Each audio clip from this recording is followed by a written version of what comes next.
During my days in Asia, in Vietnam, in Hong Kong, in Indonesia, in Thailand, I had pretty good relations with the CIA.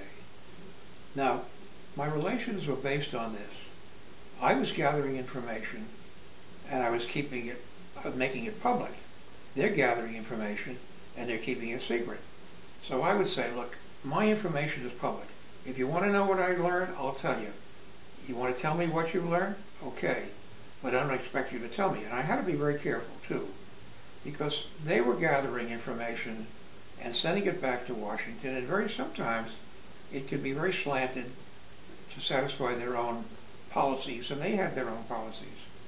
So I was very careful about depending on their information, and that's why what I learned to do was, when I got information from the CIA, to double check it. To double check it over and over again. They tell me one thing, I go to the CIA, I go to British intelligence, and I had a source who was a British intelligence guy. I'd ask him about it.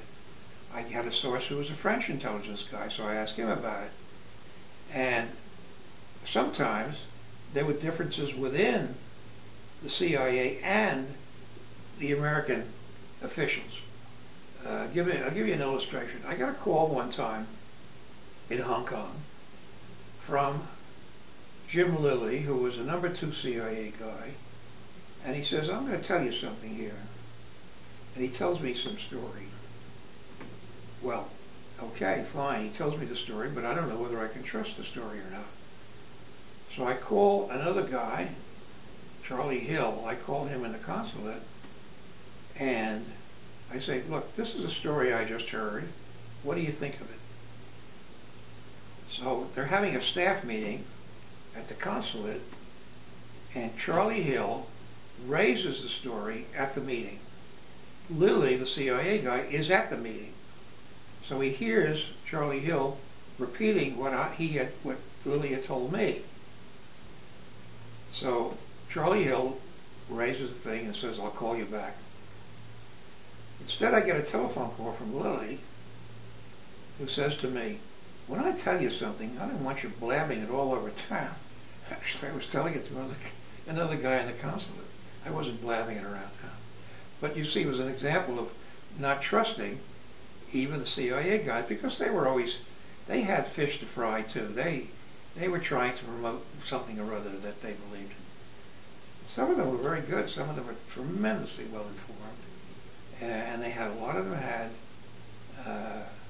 gut feelings that were very good. So it was very helpful to have the CIA helping you. And every Sunday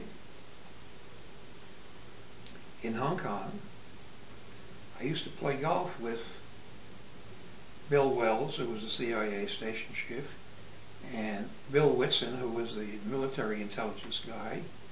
And we go out to the Shekel Club in Hong Kong, a beautiful golf course, and play golf. And they would tell me things about the golf course. A reporter's life never stops.